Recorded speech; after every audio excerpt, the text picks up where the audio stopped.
Thanks for tuning in to the 12th episode of the Aural Literature podcast series. Aural Literature is a public reading program held at the Terrazas branch of Austin Public Library on the last Wednesday of each month. This podcast series functions as an additional medium for local writers of Austin to share their work.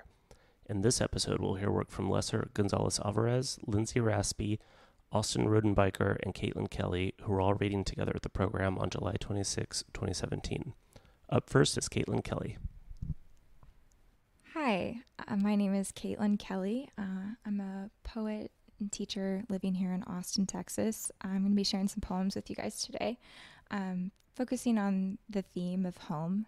So we're going to start right here in Austin and thinking about an event that occurred to me the other day as I was walking down Guadalupe right across from University of Texas at Austin. It's called Crash Landing. A pigeon crash landed on my cheek. Leia says this is a holy visitation. I am now a saint who can feel invisible scratches along her malar bone. Pigeons' brains contain magnets or something. What slapped us together but a common trauma or mindset, one lurking from the grief I still taste daily, every high school kid who dies in May. This is my penance for writing poems about birds.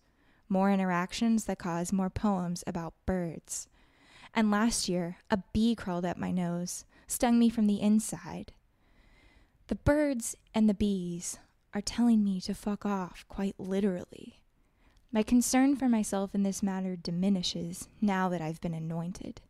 Now that I'm a saint of sex, I'm a lightning rod for what falls from the power lines and gutters, for what picks its dinner from the dumpster, for what stings my breast twice before drowning in a pint of blonde ale that matches honey, that serves as final rest. The trees are to blame, really. That, and those of us cutting them down. My pigeon wanted a limb, not an orifice to nearly slide into, not the skin between what I hear, smell, know, see, say. Something better. Did I ask for this blessing? No. Did I post about it on Facebook? Yes. What else do you do when you don't know what you don't know and it comes flying at you like a pigeon crash landing on your cheek? So this next poem, dealing with the theme of home, returns to Kentucky, where I'm from. And growing up, there was always a wonderfully charismatic figure in our family. My uncle Jimbo is also known as Jim Varney, who played the character of Ernest P. Worrell in many cult movie classic. So this is Hey Vern. Hey Vern, says the doll when I pull his chain while I hold him and stare at Uncle Jimbo. Jimbo's talking bad about Lincoln, good about rebels. I'm holding his likeness, Ernest. I'm pulling and he keeps repeating, are we having fun or what? I'm two, and the carpet is so white. I might spill all my Christmas and ruin the celebration. Jimbo is wearing mink or raccoon. Santa flew him in from Nashville. And boy, isn't it luck to have a real live celebrity here at the Christmas Hotel? This way, no one has to clean their houses. No one has to drive home. And Jimbo is handing out hundreds, holding a whip for the reindeer.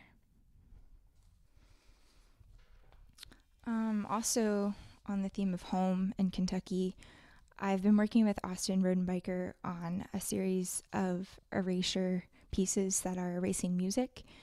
We've been working along with the string quartet that is a quartet in residence at UT Austin called Invoke. They're a great set of guys. Hey, y'all.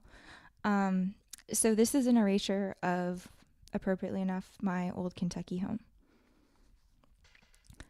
Tuck.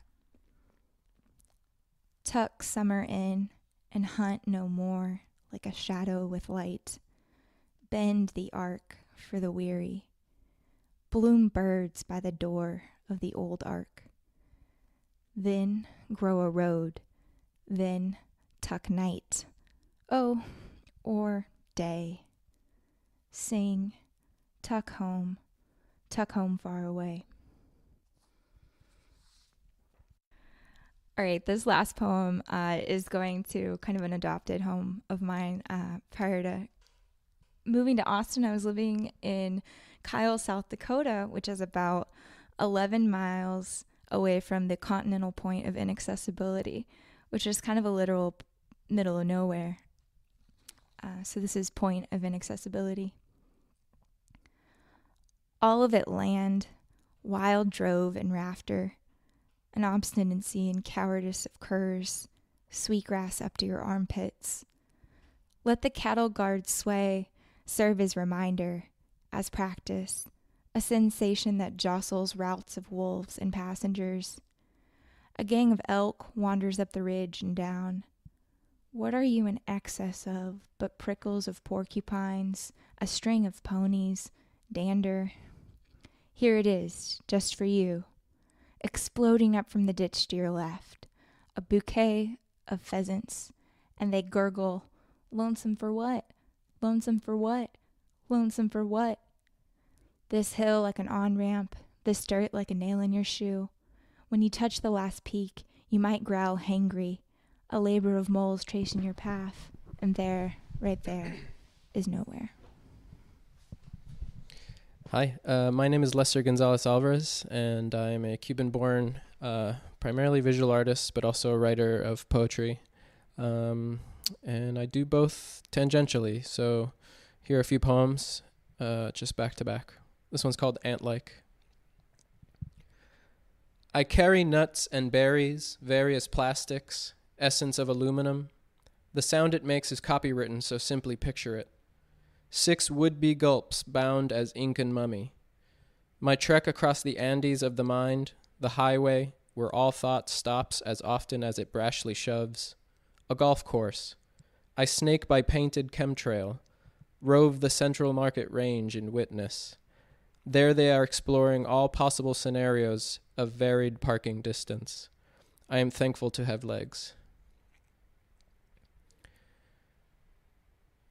Brittany. Brave explorer of societal moons, how many looks before a human being will shave their head unannounced? How many symbolic friends and foes before something just cracks in the tribal panorama? We'll come to celebrate again, I'm sure, your steps onto the platform, our altar delineated in popular forms of dried up blood and all the scrutiny of the stars. In its light you are lit, a sexy Neil Armstrong ensemble worn stoically to your ritual mummification. Warm, sweet days. Such a warm, sweet, and windy day, you'd never think confused, aggressive men tailor suit conflagrant lies to make themselves a dough made from as warm and sweet a root, a balsamic reduction of rubber plant resin, given a petrol sheen and worn in a form typically suited for power. All credit due them, they know to fit leadership in pictures. Out there they trample everything in dying to unknow themselves, while the knowing watch a fleet of Titanics, Lusitanias, bound for oblivion over and over on warm, sweet days such as this, carrying hope on DiCaprio bows, twisted truths smoldering in their boiler rooms on warm, sweet days such as this. Machines continue churning. Machines continue churning, pictures of them wheeling tchotchkes from infinity fill the power lines, and almost in reverse, the human Alka-Seltzer we evaporate, reconstitute unto a blogosphere of many spheres, many hemispheres, spheres within spheres, spheres with googling eyes. Tweaky algorithms, fate under non-consensual pride and prejudice, Purple Mountains Shakespeare's dying on hamburger hills. Toolmaking. These quips about misguided activists, a new meme, heavy instant antiquation, kamikaze of self-regulation, the glory of light, intrepid benefiting hearts flowing down a channel. Funny tools of hegemony, creating blockages and friendly fire in the humorous. Bits of bone in the collective esophagus. I have a funny one about a tool not knowing it's a tool. Starved for a nail like everyone else. Ghost Beach, Texas. Adrift in ancient sea, everything dead or dying, though Waikiki in passing, caught in the literal throes across the sky time like Golden Belt Orion, no Hercules, no gate, the minerals grow, Dan Aykroyd fades by petrified umbrella. Ghost warships on the horizon. Ice well above the borderline. This American beach party, all skeleton hands. Warmonger USA. Ghost Beach, Texas. Raw petroleum first removed, its cousin death a form-fit remembrance. Scattered. Life in recourse takes the river, and it in turn becomes the ark. See you in the future. Top 10 animals that humans have hunted into extinction. Furthest from all the tomes defeated by time and poor weather, hiding in the shallows. Compression in the strata from ill-executed patriotism. A generation of empaths gone fully microbial. Delicate structures absorbed by time leave behind their doe and dear hearts to catch sunsets on a hill beneath the hellfire pride and desert storms. Thank you. I'm Lindsay Raspi. I'm from Baltimore, and I moved to Austin in November of 2016. This is called Dark Triadic. We're all in this trapeze over a massive tanning bed and the Senate floor, popping up clap for me concurrently, everyone. I'm holding Caesar, oldest phobia, face down on a drowning barge. His maiden voyage to failed nation. Popping up clap for me concurrently, everyone. This is called Pioneers. Red and blue, dark white America, and I too a dark white. Lawn post terror here. I touched ancient coasts, on borrowed privilege. Briefly, I am no birthright. I am fucking tired of antiques. Sing spaghetti for me, play Misty Eastwood actor. In Eastern Standard Time, I am too dark, white America. This is called Horses Did This Once. Stretched at dawn, race the sun, forward and reverse from the future. Folding time, post-Appalachia all racetrack. 2 points of the same hour, high five. Leaves around my neck, sunroof teeth, decades of dead deer roadside. Eternity of Prairie, the new title. Attractions, exit, turbine blade. Memorials all shrine to conflict. Border police just south of Ann Arbor, after an errant Canadian, a Muslim. Heard spoken. Uniform adjusts its idol. Sun letters, moon letters, setting and rise, driving out memory. Floating same sky. Haruf Shamsia, Haruf Kamaria. All language the science of students. Beams angled in around now. Low rolling ocean Iowa, green eternity. Hot glow drops to egg and palm horizon. Trees singular and some in clusters. Illinois shared joints with the natural, blonde in her chill from St. Louis. Night, cedar, a burning cedar house. Incense, a house not burning. Honeyed eyelids, tachometer yawn. Back through Laurel Highlands steep. Canopy umbrella pines heaving east moon toward a little while home. This is called ARPANET. Many websites want us to think about pale cotton and Los Angeles. A baby blue sky working hard. Tectonic plain girls. Post-silicone. Soft tech. 70s are back again. Entirely reimagined as wireless fidelity _ dry dam, and the outstretched pointer finger of God or a large cactus. When I saw the Sistine Chapel, all I thought about was scaffolding. This is called Kitty Genovese. Skin she's from wrists like ash tree, no it's birch. I am an 80s bitch. Peeling decades see this TV murder. 60s, no, 1980s.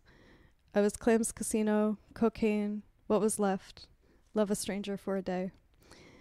Take some phrase like deep water flows faster for measurable truth. You must be tired of my butterflies sucking mineral out of rocks. Printed concrete, life in the fragile hours. This is called EMDR.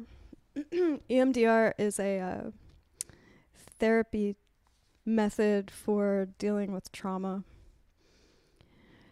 Go to the worst of it. Move your eyes back and forth rapidly. You can do this yourself, or hold a buzzer in each hand. Go to the worst of it. Lather, rinse, repeat. Become a weird bird taking off. Reach up behind your sternum and throw all that shit out. Take off without your heart. A weird bird taking off. The radio, the FBI, the way British newscasters pronounce Russia. There is not a single ER with capacity for a nation. There is not a single VA with capacity for stigma. There are accidents and fires and newscasters interviewing professionals in the shock behind my sternum and weird birds taking off. Thank you. Okay. My name is Austin Rodenbiker. I'm a poet living in Austin, Texas right now. This first poem is a poem about Meryl Streep. I don't have a name for it yet, so for now it's Meryl poem number 2. We meet again tonight, always where the ache in our bodies finds least resistance. We ceremony to the mirror. We ocean wave to the makeup counter.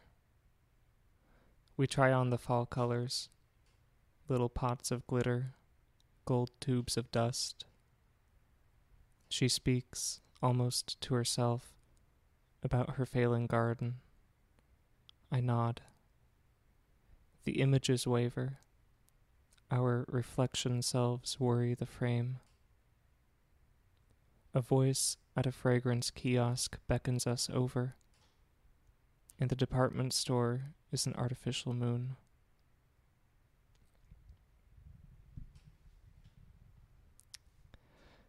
This next poem is an elegy that I wrote for a man who called himself Dimitri. It's called Dimitri at Daytime. When the cicada finally comes above ground after 17 years, it will crawl up a tree and leave the murmur of skin behind. Dimitri, shirtless, boyish, and serious, will offer up the skin, his palm, the whole of his body. How can he not? There's the tablecloth, the votives, the other hand, the cicada, the wooden deck, the whole yard, and all of us standing in it.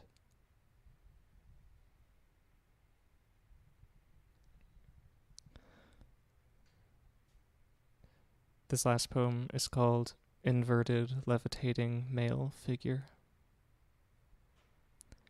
There's an image. His body, paused upside down, charming. He is hung and expressionless, pulled in a web, the meat of his legs.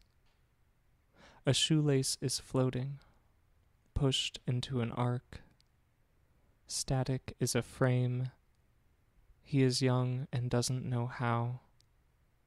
His pulse fills out his features, clean-shaven, patchy. He rotates, on display. His eyes watch something out of frame. The fabric of his shirt, the pull gravity makes, his clavicle, his hip bones. There's an image that plays. There is an image that plays. You want to touch his hair.